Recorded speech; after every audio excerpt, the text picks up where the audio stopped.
Daniel le canto todo en voz baja, como si las palabras mismas pudieran castigarlo. Le hablo del trabajo interminable, de recoger algodón desde que el sol apenas asomaba hasta que el cielo se volvía negro, de como las cápsulas secas le abrían la piel de las manos hasta hacerlas sangrar, de como la espalda le ardía por pasar horas doblados sin poder enderezarse. Le hablo del capataz, de los latigazos por ir demasiado lento, por no alcanzar la cuota diaria, por cualquier cosa o por nada. Le hablo de la comida, solo harina de maíz y cerdo salado, siempre poca, siempre el hambre como una presencia constante. Le hablo de los otros niños, de algunos que habían muerto de fiebre, de agotamiento, de accidentes en los campos, cuerpos pequeños que simplemente dejaban de moverse y eran reemplazados como herramientas rotas. Le hablo de Marcus Whitfield, montado en su caballo, recorriendo los campos con ojos fríos, deteniéndose a insultar, amenazar o golpear a cualquiera que no trabajara lo suficientemente rápido. Le hablo del miedo, ese miedo que lo cubría todo, la certeza de que cualquier error podía traer castigo, de que no había refugio, ni descanso, ni esperanza. Ruth asuco cada palabra, sintió como algo dentro de ella se rompía y, al mismo tiempo, se endurecía. Guardó cada detalle en su memoria, como si los escribiera en un libro invisible, un registro de crímenes que algún día tendrían respuesta. Cuando la hora terminó, lo abrazó con fuerza, respirando su olor, sudor, polvo de algodón y algo que era solo él, algo que habría reconocido en cualquier lugar. Te amo, Suzero, y voy a arreglar esto. Te lo prometo. Paso 3 días en la plantación Whitfield, ayudando en la cocina a cambio del privilegio de ver a Daniel cada día. Aprendió la distribución de la casa principal, las rutinas de la familia, el lugar exacto donde Whitfield guardaba sus cosas más privadas. Descubrió que cada noche, después de la cena, fumaba su tabaco caro sentado en la galería con un vaso de whisky, un ritual tan predecible como el amanecer. También supo que en el granero había arsénico para matar ratas y otras plagas, algo común en las plantations. Ruth sabía, por cosas que había escuchado y aprendido, que el arsénico no tenía sabor ni olor cuando se mezclaba bien, y que sus efectos podían confundirse con muchas enfermedades. La última noche, se ofreció a limpiar la casa principal después de la cena. La ama de llaves, agotada, aceptó sin hacer preguntas. Ruth limpió despacio, esperando a que la casa quedara en silencio. Entonces entró en el despacho de Whitfield. El olor a tabaco y cuero viejo llenaba el air. El mueble donde guardaba el tabaco estaba cerrado, pero la cerradura era vieja. Con una hoja fina, la abrió en menos de un minuto. Dentro había varias latas de tabaco, todas cuidadosamente etiquetadas. Ruth abrió una por una y añadió una pequeña cantidad de arsénico, lo suficiente para enfermar lentamente, no para matar de inmediato. Cerró todo, dejó el lugar exactamente como estaba y salió. Se fue a la mañana siguiente, regresando a su vida silenciosa. Meses después, Marcus Whitfield comenzó a enfermar. Primero fue dolor de estómago, luego debilidad, confusión, entumecimiento en manos y pies. Los médicos no sabían qué hacer. Para el invierno, estaba postrado en cama. Murió sin que nadie sospechara nada. Ruth supo de su muerte por rumores, recordó su obituario y tachó su nombre. 2 menos. Pero el tiempo no trajo paz. Daniel seguía esclavizado, ahora bajo otro dueño. Ruth continuó observando, esperando. Enseñó a su hijo Thomas a leer en secreto, robando libros de la biblioteca. Las palabras son armas, le decía. La información es poder. El niño aprendía rápido, en silencio. El tercer nombre en su lista era James Pritchard, el hombre que había comprado a su hija Grace. Ruth viajó a Mobile fingiendo visitar a una tía enferma. Ali vio a su hija por primera vez en 5 años. Grace tenía 10 años, estaba delgada, seria, moviéndose con la rapidez de alguien que ha aprendido a no llamar la atención. Ruth no pudo acercarse, solo miró, memorizo su rostro y dejo que el odio se enfriara dentro de ella. Pritchard era descuidado, viajaba solo, confiado. Una noche, en un tramo oscuro junto al puerto, Ruth lo detuvo fingiendo necesitar ayuda. Cuando bajó de su carruaje, ella lo golpeó desde atrás con una barra de hierro. No hubo palabras, solo el sonido seco del metal. Lo ató con cadenas y lo arrojó al agua. Luego regresó a su vida como si nada. Días después, se dijo que Pritchard había desaparecido, probablemente víctima de un robo. Ruth recordó el artículo, tres menos, nada de eso lo alivio. Seguía planeando, esperando, enseñando. El cuarto hombre, Henry Caldwell, traficante de esclavos, tenía el corazón débil. Tomaba un tónico todos los días. Ruth cambió la botella por otra con una dosis mortal. Murió esa misma noche. Cuatro menos, pero en quedaban nombres, y el siguiente sería el más peligroso. El hombre que ahora controlaba el destino de Grace, un hombre cruel, temido incluso por otros como él. Ruth sabía que tendría que ser diferente. Definitivo, irreversible, y así, mientras el mundo seguía girando como si nada, Ruth continuaba su trabajo en las sombras, paciente, silenciosa, esperando el momento exacto para dar el siguiente paso. El siguiente nombre en el cuaderno de Ruth era Robert Devo. No lo había escrito con prisa ni con rabia, sino con una calma fría que daba miedo. Devo no había comprado a Grace al principio, no directamente. Había esperado como los buitres esperan, observando desde la distancia, hasta que James Pritchard desapareció y el Saus abrió un espacio para que otros hombres tomaran lo que creían suyo por derecho. Devo era socio de los Pritchard, un comerciante respetado en público, temido en privado, conocido por una crueldad que incluso otros esclavistas consideraban excesiva. Cuando Catherine Pritchard murió, fue Devo quien reclamó a Grace y la trasladó a su casa en Nueva Orleans. Ruth lo supo semanas después, por susurros, por miradas, por ese río invisible de información que corría entre los esclavizados y que los blancos jamás veían. Nueva Orleans era distinta a todo lo que Ruth conocía. Calor pesado, cales que olían a humedad y descomposición, música que se mezclaba con gritos, risas y llantos. Ali, la vida y la muerte convivían sin pudor. Ruth llegó como siempre llegaba a los lugares nuevos, sin llamar la atención, ofreciendo trabajo, convirtiéndose en una sombra útil. Consiguió alojamiento en una casa de huésped cercana al distrito donde vivía Devo, lavando ropa y limpiando suelos a cambio de una cama y silencio. Durante semanas observó la casa de Devo. Era una construcción alta, de madera, hermosa y frágil. Ruth notó algo importante desde el principio: Devo tenía miedo. Miedo real. Temía al fuego más que a cualquier otra cosa. Su padre había muerto en un incendio cuando él era niño, y ese recuerdo lo había marcado para siempre. Tenía cubos de agua en cada piso, revisaba las chimeneas obsesivamente, prohibía velas en las plantas superiores. Era una debilidad, y Ruth sabía reconocerlas cuando las veía. También logró ver a Grace. No de cerca, nunca de cerca. La vio en el mercado, enviaba a comprar con una lista corta, siempre vigilada, siempre con los ojos bajos. Grace tenía 14 años ahora, alta, hermosa, con el mismo porte silencioso de su padre.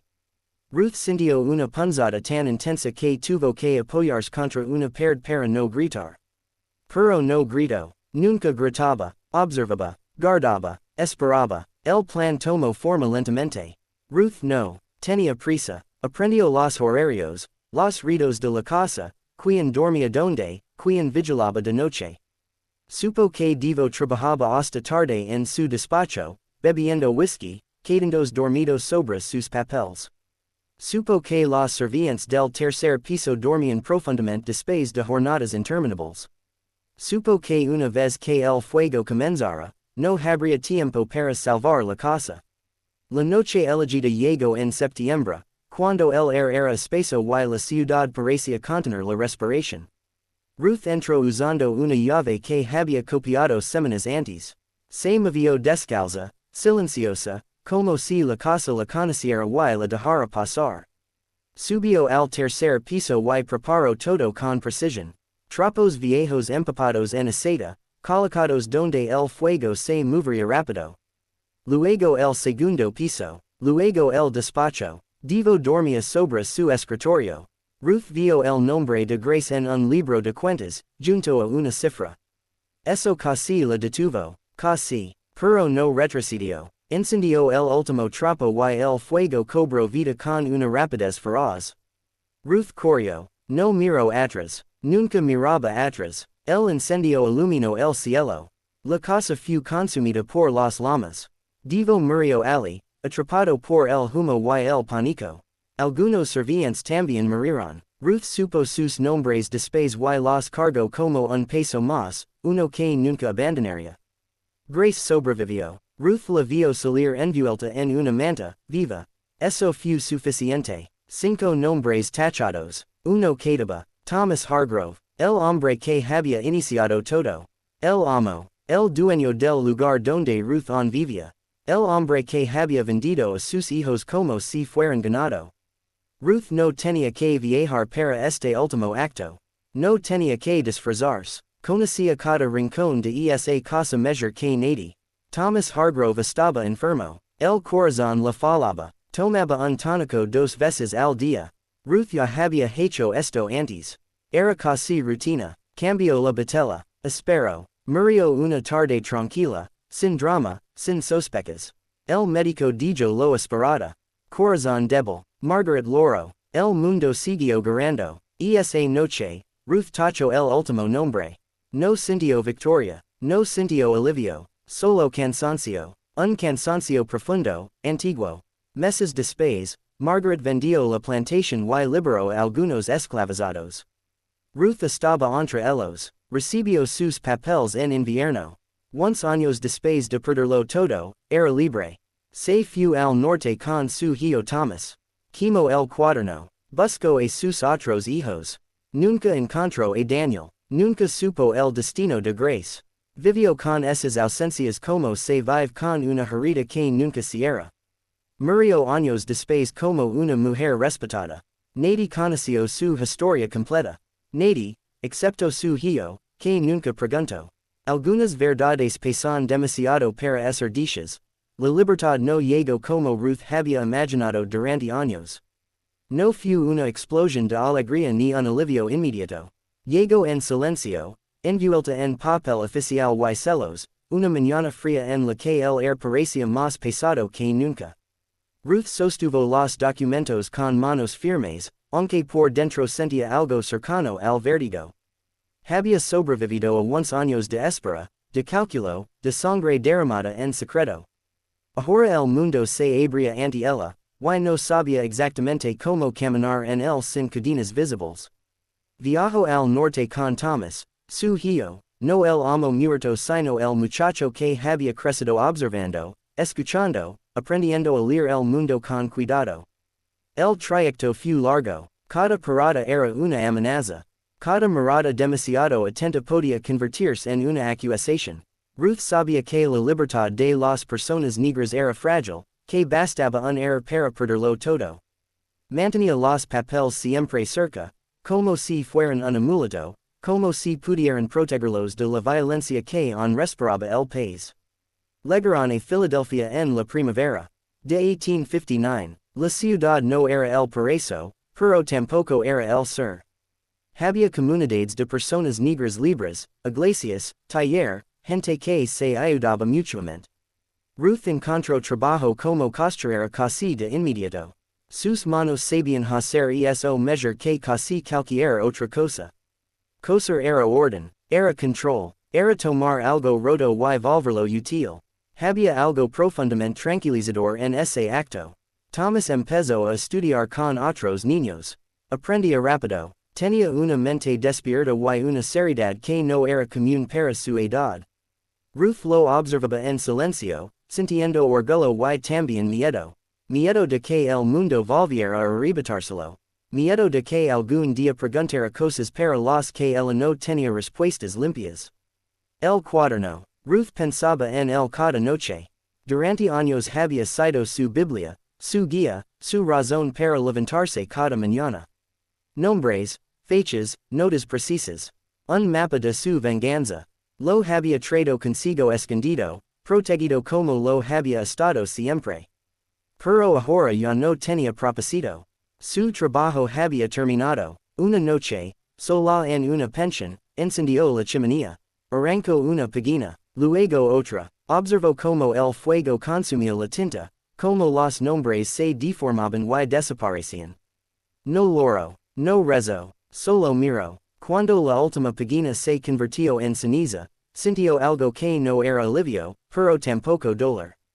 Era un vacío tranquilo, como cuando una tormenta termina y el aire queda inmóvil. Ruth intentó encontrar a sus otros hijos. Colocó anuncios en periódicos, visitó iglesias, escribió cartas, siguió rumores. Cada pista falsa era un golpe nuevo. Años después, supo la verdad sobre Daniel. Había muerto siendo niño, agotado por el trabajo, consumido por la fiebre. La noticia la atravesó de una forma distinta a todo lo demás. Lloró por primera vez en muchos años. No por rabia, por amor, por lo que nunca pudo salvar. De Grace nunca supo nada con certeza. A veces pensaba que había escapado en el saus del incendio. Otras veces temía lo peor. Vivió con esa duda como se vive con una sombra permanente. Nunca desaparece, pero uno aprende a moverse con ella. Ruth envejeció, no rápido, pero profundamente. Se convirtió en una mujer respetada en su comunidad. Ayudaba a otros recién legados del sur, enseñaba a leer a los niños, ofrecía consejos que parecían simples pero venían de una vida vivida en guerra. Nadie conocía su historia completa. Nadie sospechaba que esa mujer tranquila había sido el instrumento de una justicia oscura y silenciosa. Thomas creció y se convirtió en maestro. Tenía esposa, hijos, una vida que habría sido imposible sin los sacrificios de su madre. Nunca le preguntó directamente qué había hecho ella en aquellos años. Pero entendía, lo veía en su forma de mirar, en sus silencios, en la manera en que enseñaba a sus propios hijos a observar antes de hablar. Cuando Ruth murió en 1872, la gente habló de su bondad, de su fuerza tranquila, de su dedicación a la comunidad. Nadie mencionó nombres tachados ni incendios ni venenos. Nadie habló de la paciencia que se convierte en arma. Pero algunas historias no necesitan ser dichas para ser verdaderas. Porque la historia oficial siempre deja cosas fuera. Documentos que desaparecen, registros incompletos, susurros que no ligan a los libros. Y en esos espacios, en esas grietas, viven personas como Ruth. Personas que no aceptaron el lugar que el mundo les asignó. Personas que eligieron devolver el daño de la única forma que les fue posible. La pregunta no es si Ruth fue buena o mala. La pregunta es si el mundo que la creó tenía derecho a exigir otra cosa. El tiempo siguió avanzando, como siempre lo hace, indiferente a los pecados y a los silencios. La historia de Ruth no quedó escrita en libros ni registrada en documentos oficiales. No hubo juicios, ni castigos públicos, ni estatuas. Solo quedó dispersa en fragmentos, en recuerdos incompletos, en la memoria colectiva de una comunidad que aprendió a sobrevivir sin hacer demasiadas preguntas. Porque a veces, preguntar duele más que aceptar el silencio. Los hijos de Thomas crecieron escuchando historias sobre el sur, sobre el miedo, sobre la importancia de la libertad, pero nunca oyeron el nombre de los hombres que habían causado ese dolor. Ruth había protegido ese conocimiento con la misma firmeza con la que había protegido a su familia. No quería que el odio se heredara. Sabía que la venganza, incluso cuando parece justicia, deja marcas que pueden atravesar generaciones. Sin embargo, el pasado nunca desaparece del todo. Vive en los gestos pequeños, en los miedos inexplicables, en la forma en que ciertas palabras se evitan. Vive en la manera en que una mujer mayor se sobresalta ante el olor del humo, o en como alguien revisa dos veces una puerta antes de dormir, incluso décadas después de haber escapado del peligro. En las noches tranquilas, Cuando la ciudad dormía y solo se escuchaban los pasos lejanos de los vigilantes, quienes conocieron a Ruth decían que parecía observar algo que nadie más veía. No era tristeza, era memoria, una memoria que no pedía perdón ni buscaba justificación. Simplemente existía. Hay historias que no encajan en los relatos cómodos. Historias donde no hay héroes claros ni villanos simples. Donde el bien y el mal se confunden hasta volverse irreconocibles. La vida de Ruth fue una de ellas. No porque fuera excepcional, sino porque fue inevitable.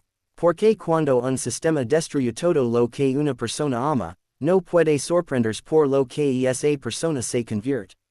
El mundo prefiere pensar que la violencia nace de la maldad individual. Es más fácil así, más seguro, pero la verdad es más inquietante.